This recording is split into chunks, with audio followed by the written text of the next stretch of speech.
काय नाव आहे आपलं?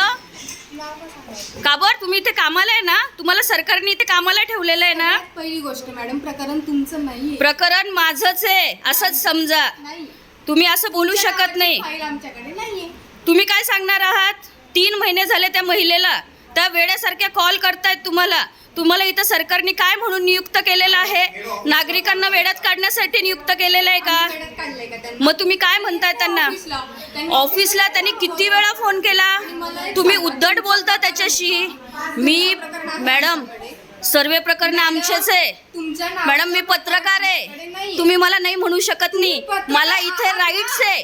तुमचे रेकॉर्डिंग करायचे राईट्स आहे, तुमचे व्हिडिओ रेकॉर्डिंग करायचे राईट्स आहे. तुम्ही जर आमच्याशी एवढे उद्धट बोलता तर तुम्ही बाकीच्यांना किती वेळात काढत असाल? काय संबंध? तुम्ही आता तुम्ही मला सांगा, तुम्ही काय बोलले सर? काय संबंध? रेकॉर्डिंग या इथे मला समोर सांगा की आचारसंहिता असल्यामुळे आम्ही देऊ नाही शकत म्हणून. सांगा तुम्ही. उद्धट बोलायचं काहीच कारण नाही. हा, तोंडाने सांगा, परत एकदा सांगा. हा, जेव्हापासून महामंडळ स्थापन झालंय आम्ही आचारसंहितेत काहीच देत नाही. प्रकरण हे मी तुमच्या सिनियरला दाखवून विचारणार आहे. ऑफकोर्स विचारा. लावा फोन लावा. आम्हालाही कळू दे काय ओबीसी महामंडळाच्या नावाखाली वेड्यात काढायची स्कीमा चालवलेल्या आहे पब्लिकला. कळू दे आम्हाला पण. 1 मिनिट, तुमचे 15 दिवस झाले, प्रकरण नाहीये इथे. 4 महिने झाले बोजा चढवून. का बोजा चढवला तुम्ही? तिला बिचारीला कुठं कर्ज घेता येत नाहीये. तिचं पूर्ण अकाउंट ब्लॉक झालेलं आहे.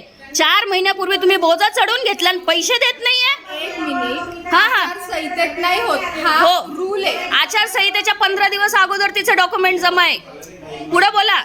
रेकॉर्ड आहे आमच्याकडे मॅडम. आमच्याकडे पण रेकॉर्ड आहे. हा, मग आमच्याकडे सुद्धा. मग जर तुम्ही डॉक्युमेंट घ्यायला बोजा चढवण्यासाठी दिवसातनं 10 वेळेस कॉल करत होते त्या महिलेला, आणि एकदा तिने अकाउंट दिल्यानंतर, एकदा तिने डॉक्युमेंट दिल्यानंतर तुम्ही गायब होऊन गेले का? हे पहा, आम्ही त्यांना बोजा चढावा म्हणून फोन केलेले नाहीच आहे. त्यांच्याकडे रेकॉर्डिंग आहे. आम्ही त्यांचा बोजा स्वतः चेक केलेला आहे आमच्या ऑफिसला. काय ते स्वतः आम्हाला आणून देत नाही. मॅडम, तुमच्या रेकॉर्डिंग ऐकले आम्ही. ओके. तुमच्या जेवढ्या आहेत ना 3 महिन्यामध्ये ज्यांचं बोलणं झालंय ना, सर्वांचं रेकॉर्डिंग ऐकले आम्ही. हा,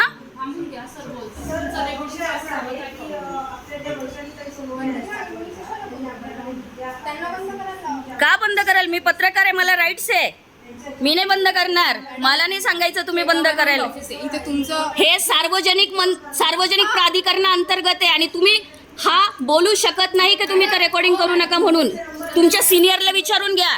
तुम्ही जर म्हणतात ना आम्हाला राईट आहे, आम्ही कुठेही जाऊन रेकॉर्डिंग करू शकतो, व्हिडिओ रेकॉर्डिंग, तुम्हाला राईट नाहीये, आम्हाला राईट आहे. जाऊन जरा व्यवस्थित कायदे शिकून या. पत्रकाराला जर तुम्ही त्याचं काम नाही करून देते ना, तुम्ही जर दमदाटी करता ना तुमच्या ह्याच्यामध्ये की रेकॉर्डिंग करायची नाही, ऑडिओ काढायची नाही, तिने काढलं तरच मी बंद करल, हे नाहीये. हे प्रसारित होणार. बिनधास्त करा, काही फरक नाही पडत आम्हाला.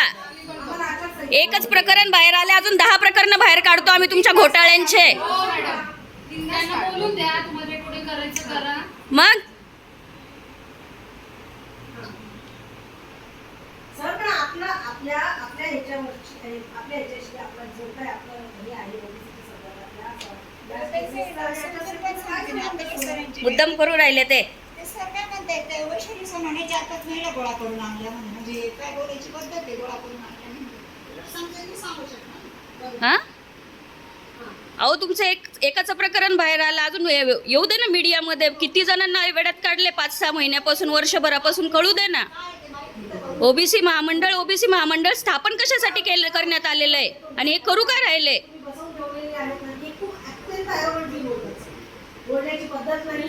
इथं 10 आल्या म्हणावं, इथं 50 जमा करून इथंच बसतो आंदोलनाला आम्ही. उत्तर द्या तुम्ही. यांनी उत्तर दिलं पाहिजे. यांना बसवलं कशाला इथे?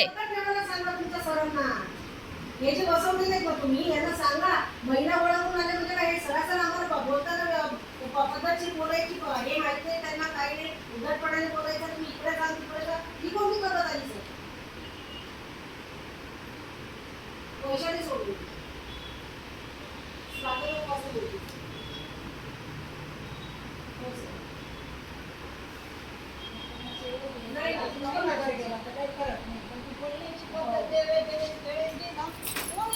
तिला लगेच पैसे हीच असेल ही मध्ये गेली ती भवानी. वैशाली मॅडम मला एक सांगा, एक मिनिट माझं ऐका. एवढंच आहे तुमचं की मला आम्हाला पहिलं योग्य मार्गदर्शन मिळावं आणि त्या ह्या ह्याच्यामध्ये तुमच्याकडे एक मिनिट हा मदत कोणी केली? एक मिनिट ऐकून सर घ्या. आम्ही मदत तुम्हाला तुम्हाला कोणी केली? एक मिनिट थांबा. सर पहिली गोष्ट तर आम्ही तुम्हाला भेटायला आलो. तुम्हालाच भेटायला आलो. पहिली गोष्ट तर ह्या सरांनी इथे येऊन बोलण्याचा काही संबंध नव्हता. त्या आरती मॅडम ज्या होत्या त्यांच्याशी आम्ही बोललो. एक वेळ तिथे येऊन बसले आणि त्यांच्याशी तू बोलू नको का? त्यांच्याशी काही बोलायची गरज नाही. ये रे. ते सर येतील त्यावेळेला तुम्ही या नाही का? ही कोणती भाषा आहे सर? आम्ही चर्चाच करायला आलो होतो, भांडण करायला आलो होतो, विचारायलाच आलेलो होतो. आमचा काहीच संबंध नव्हता की एवढे दिवस का लागताय. एक केस नाही. हो मी विजयनगरला आहे.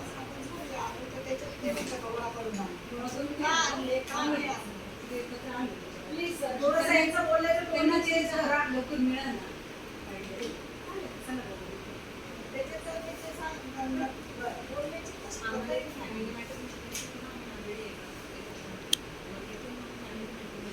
सर काय असतं हे बघा, आपल्याला असतात काय सर्कमस्टान्सेस येतात, पण बोलून समजावून सांगायची पण एक टेक्निक असते. फॉर्म भरण्यापासून मदत बरोबर केली आहे. आपण. मला हे जे कोणत्याच गोष्टीचं कमी केलं नाही.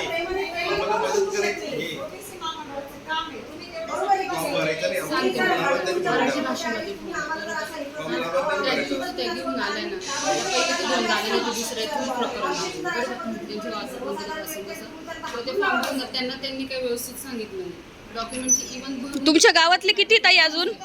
ताई तुम्ही भरून द्या. दुसरे एक दोन लोक होते त्यांचे भरून देत होते. नाही सांगत होती मॅडम. वैशाली ताई तुमच्या गावातले किती जण आहे असे की ज्यांचं 7-8 जण आहे ना? काय होतं, बरेच जण आता आम्ही शिकले नाही. त्यांना मॅडम तुम्ही खाली गेल्यावर बाईट द्याल मला एक. आता हे काय म्हणतं, तुमचं तुम्ही कशाला बसले? बरोबर मग आम्ही ज्यांना नाही शिकले ते म्हणतात मॅडम आम्हाला भरून द्या, आम्हाला काही लिहिता येत नाही. म्हटलं मॅडम तुम्हाला जेवढं भरता येतं तुम्ही ऍटलीस्ट तेवढं भरा. नाही भरता आलं आम्ही भरून घेतो. मॅडम तुम्हाला त्याच्यासाठीच बसवलं इथं. पेमेंट तुम्हाला त्याचाच मिळतोय. ज्यांना फॉर्म भरता येत नाही त्यांना तुम्ही सरकारकडनं मदत करावी आणि जे पण तुमच्या योजना आहे त्यांचा योजनेचा लाभ करून द्यावा. त्याचा पेमेंट तुम्हाला मिळतो मॅडम. आम्ही नाही तुम्हाला पेमेंट मिळतोय त्याचा मॅडम.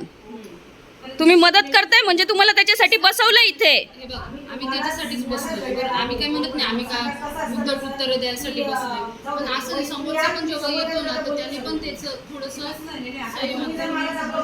काय मॅडम तुमचं मॅडम तुमचं काय आहे ते सांगा. मग हे माझं काम आहे. मी रिपोर्टर आहे ना, माझं काम आहे हे. तुमचं काय ते तुम्ही सांगा.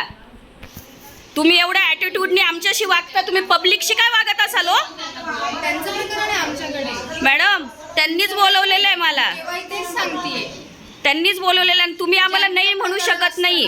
मी पत्रकार आहे, तुम्हाला कळतंय का? मी मराठी भाषेत बोलतय. पत्रकारांना राईट्स असतात. नागरिकांवर जर काही अत्याचार झाले तर तिथे जाऊन सरकारला विचारण्याचे राईट्स आम्हाला आहे. तुम्ही मला नाही, हळू आवाजात बोलायचं. तुम्ही अशा भाषेत बोलताय. एम्प्लॉई म्हणजे तुम्ही आमचे नोकर आहात. तुम्ही सरकारी नोकर आहात. आमच्या टॅक्स मधनं तुम्हाला पगार मिळतो. आमच्या टॅक्स मधनं तुम्हाला पगार मिळतो. हे बिलकुल बोलू नका. तुम्हाला आमच्यासाठी बसवलेलं आहे, नागरिकांसाठी बसवलंय ना. मग तुम्ही भाषा नीट वापरा. तुम्ही आल्यानंतर काय ॲटिट्यूड दाखवला? तुम्ही ॲटिट्यूड काय दाखवला? तुम्हाला कशासाठी बसवलं इथे मला सांगा. आमच्या मदतीसाठी बसवलंय ना. मग तुम्ही असं कसं काय बोलू शकता? पगार तुम्हाला आमच्यामुळे मिळतो.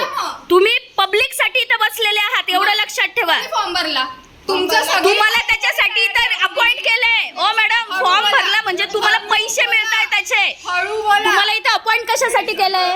मग तुम्ही कसं काय बोलता? तुम्हाला इथे अपॉइंट कशासाठी केलं? गव्हर्नमेंटने अपॉइंटमेंट जर तुम्हाला फॉर्म भरण्यासाठी केलं तर तुम्ही उपकार नाही करत आहे. उपकार करताय का तुम्ही? हा तुम्हाला गव्हर्नमेंटने इथे कशाला बसवलेलं आहे? काय सांगून द्या. तुम्हाला अपॉइंट कशाला केलं गव्हर्नमेंटने इथे? हा आमच्या टॅक्सचे पैसे खातात. तुम्हाला घरून पगार देतात का अधिकारी तुमचे? आमच्या टॅक्स मधला पगार मिळतो आणि तुम्ही आमच्यावर चढायची भाषा करता. कसं बोलताय तुम्ही पब्लिकशी? पत्रकारांशी कसं बोलताय तुम्ही? तुम्ही गव्हर्नमेंट ऑफिस मध्ये तर तुम्हाला माहिती पाहिजे तुम्हाला इथं कशाला बसवलेलं आहे. पब्लिकला त्रास द्यायला बसवलेलं नाहीये. पब्लिकला त्रास द्यायला बसवलेलं नाहीये. तुम्ही जास्त तोंड चालवून राहिले आल्यापासून. आल्यापासून तुम्ही जास्त तोंड चालवून राहिले. तुम्ही तोंड शांत ठेवा ना, तुम्ही हा? जबाबदार पदाधिकारी आहे तुम्ही. तुम्हाला कळायला पाहिजे. तुम्हाला पब्लिकची मदत करायला इथं बसवलं का? पब्लिकला त्रास द्यायला बसवलंय. दिलंय त्यांनी त्यांना